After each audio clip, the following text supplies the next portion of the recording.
My name is Stuart Duncan. I'm the CEO of Bight Games. We're a mobile games developer, and mobile means Java, Brew for the regular carrier decks, plus iPhone and the emerging platforms like Android and potentially Palm. Right now we're concentrating largely on original IP, although we still have about 50% of our business is service work for the major publishers, Namco and all the guys you've heard of before. And so we do service work for them, both on iPhone and on the regular traditional mobile platforms. But we're working very diligently towards expanding our catalog of original IP. We've launched to date 3 games on the App Store, and all of those games have been featured by Apple, and they've been featured by Apple, oddly enough, at the same time. And we're now working on sequels to some of those games and some new original IPs. The first one that we'll be launching is a game called Fleeced, Sheer Terror, which is a llama shaving cannon-based game. And we'll be submitting that, probably for release before Christmas. In the mobile industry, there's been a big vacuum left by people moving away from mobile because of all the challenges there, and that vacuum has left a space for us to operate within, and that's gone really well for us on the service side. But one of the founding principles of our company was the creation of meaningful, fun, original IP games that could be licensed out to any platform. And we're starting to realize that core vision of the company now. Well, it's possible, right? And the other, it's so high risk. The development of original IP on console is very, very expensive and very, very risky.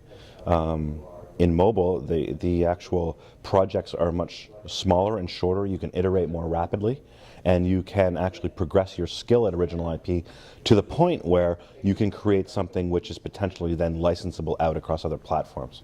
We're doing that now. It's been successful for us, and we've created some really great original games. It's a challenge. It's a very, very complex, and some would say broken ecosystem. Any day we launch a game, we're likely to be up against between 100 and 200 people launching a game on the same day. That's a logistical nightmare, and so cutting through the noise is nearly impossible. For us, we've been around the mobile business for a long time, 5 years, and we understand the territory better than maybe most developers who might be working in their basement. We have very good relationships with publishers, so if it makes sense for us to launch an original IP under a publisher or under our own brand, then we have that flexibility.